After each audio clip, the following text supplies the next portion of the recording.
राम राम जी। कैसे हैं आप लोग। इंडिया वर्सेस वेस्ट इंडीज का 3 मैचों की सीरीज का कल दूसरा मैच था और इंडिया ने पहला मैच आसानी से जीत दर्ज कर लिया था और कल दूसरा मैच था और इंडिया ने कल दूसरा मैच 8 रन से जीत करके इस सीरीज 3 मैचों की सीरीज को अपने नाम से कर लिया। और जो अब तक की जो खामियां हमें देखने को मिली कि जैसे कि बात किया जाए, कल जो ओपनिंग बैटिंग करने के लिए आ रहे हैं रोहित शर्मा तो फॉर्म में है।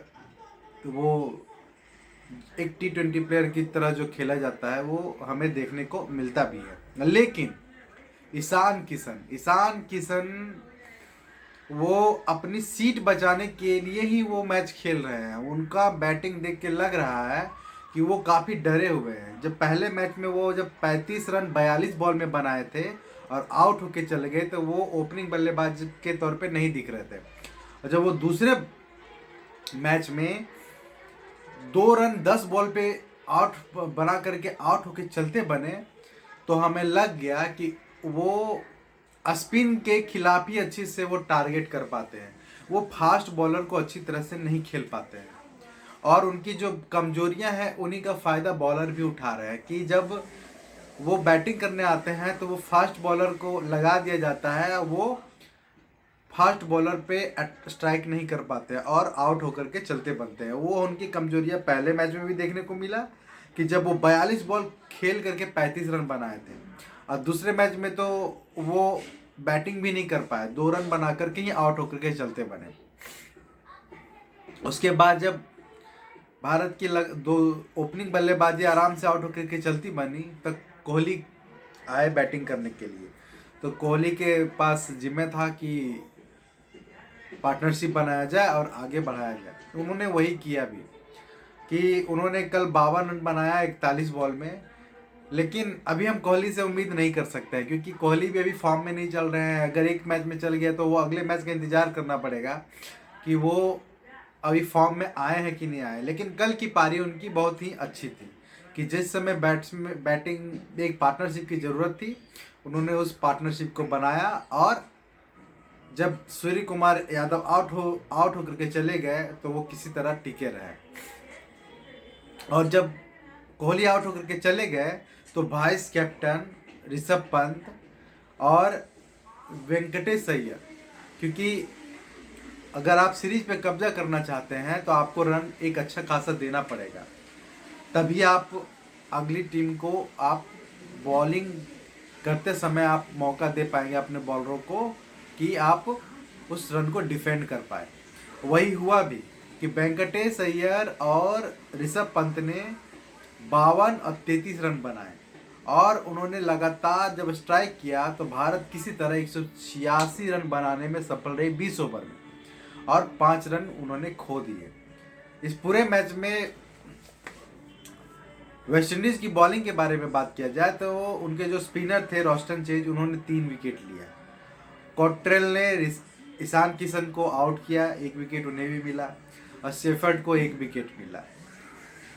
और जब इसी के विरुद्ध जब वेस्ट इंडीज की बैटिंग आई तो उनकी ओपनिंग पार्टनरशिप कुछ ज़्यादा कुछ खास नहीं कर पाए। किंग्स 22 रन बना के, मेयर 2-3 रन बना करके चलते बने। लेकिन उनकी बीच की जो बल्लेबाजी थी निकोलस पूरन और पॉवेल का, उन्होंने शानदार बल्लेबाजी की। लेकिन उनकी तरफ से एक गलती हो गया कि जब आपको 100 रन की पार्टनरशिप जब मिडिल ऑर्डर में मिल जाए, पूरन ने 62 और पॉवेल 68 रन बना करके जब खेल रहे थे, आप जब पूरन आउट होकर के चलते बने 19वें ओवर में भुवनेश्वर की गेंद पे, तो वो गैर जिम्मेदाराना शॉट पूरन को नहीं खेलना चाहिए था। क्योंकि अगर आप मैच जीतना चाह रहे हैं तो आपको मैच फिनिश करके आना चाहिए था, क्योंकि आपके बैट से बॉल अच्छी तरह से टच कर रही थी, हिट कर रहे थे। आपको जहां भी आप शॉट खेल रहे थे उसको चौका या छक्का या मिल रहा था।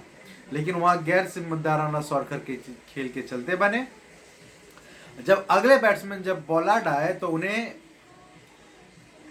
उतने बॉल नहीं मिले कि वो बॉलर को स्ट्राइक कर सके। और वही हुआ भी कि 19वां ओवर उनका आसानी से निकल गया भारतीय टीम का। 20वां ओवर में जरूर 2 छक्के आए, लेकिन छक्के या चौके आए, लेकिन वो उतना काफ़ी नहीं था कि लास्ट ओवर में जब आपको 25 रन बनाना हो तो आप दोनों तरफ से अगर स्ट्राइक होता तो आप जीतने की उम्मीद लगा सकते थे। लेकिन जब पोलार्ड से स्ट्राइक नहीं हो रहा था, अब पॉवेल एक तरफ से मार रहे थे, तो वो ज़्यादा कारगर साबित नहीं हुआ। और इस पूरे क्रम में भारतीय कैप्टनसी रोहित शर्मा किस तरह इस जब लग रही थी बीच में कि निकोलस पूरन और पॉवेल इस मैच को ले चले जाएंगे, तो उन्होंने बॉलिंग को अच्छी तरह से रोटेट किया। कब 19वां ओवर, अब 20वां ओवर मायने रखता है, तो उन्होंने 19वां ओवर भुवनेश्वर कुमार को, अब 20वां ओवर उन्होंने हर्षल पटेल को दिया और उन्होंने निराश भी नहीं किया। और इस पूरे मैच को अच्छी तरह से उन्होंने एक हारी हुई मैच को उन्होंने जीत में परिवर्तित किया। इस पूरे मैच में भारतीय बॉलिंग कुछ ज़्यादा खास तो नहीं कर पाई, क्योंकि भुवनेश्वर 1, चहल 1 और बिश्नोई 1 विकेट ही ले पाए। और फील्डिंग और बॉलिंग के रोटेशन के बदौलत भारतीय टीम इस मैच को जीतने में सफल रही और इस 3 मैचों की सीरीज को 2-0 से आराम से जीत के अपने नाम वो सीरीज कर चुकी है।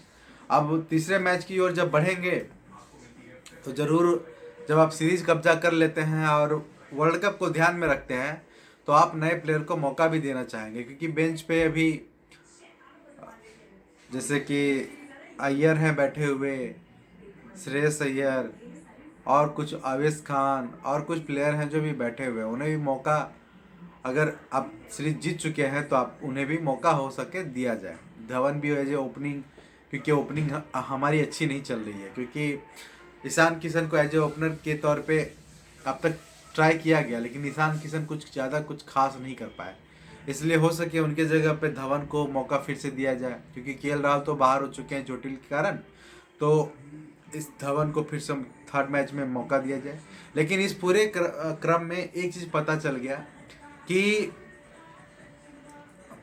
ओपनिंग में आपको सुधार करना पड़ेगा, क्योंकि ईशान किशन को आपने मौका दिया, उन्होंने फ़ायदा नहीं उठा पाया। वो स्पिन को अच्छा टारगेट करते हैं, लेकिन वो फास्ट बॉलर को नहीं टारगेट कर पाते हैं और उनका विकेट व्यर्थ हो जाता है। और जब फास्ट बॉलिंग होती है तो वो बॉल पे बॉल खाते हैं, एज ए T20 बैट्समैन की तरह वो फिर नहीं खेल पाते। इस 2 मैच में हमें देखने को भी मिला।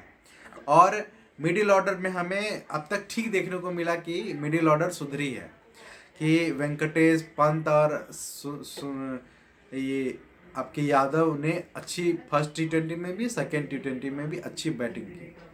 चलिए, हमें उम्मीद है कि इन कमियों पे ज़रूर ध्यान दिया जाएगा और नए सिरे से दूसरे प्लेयर को मौका भी दिया जाएगा। चलिए, हमारा एनालिसिस आपको कैसा लगा आप हमें ज़रूर बताएं और हमारे चैनल को लाइक सब्सक्राइब जरूर करें। धन्यवाद।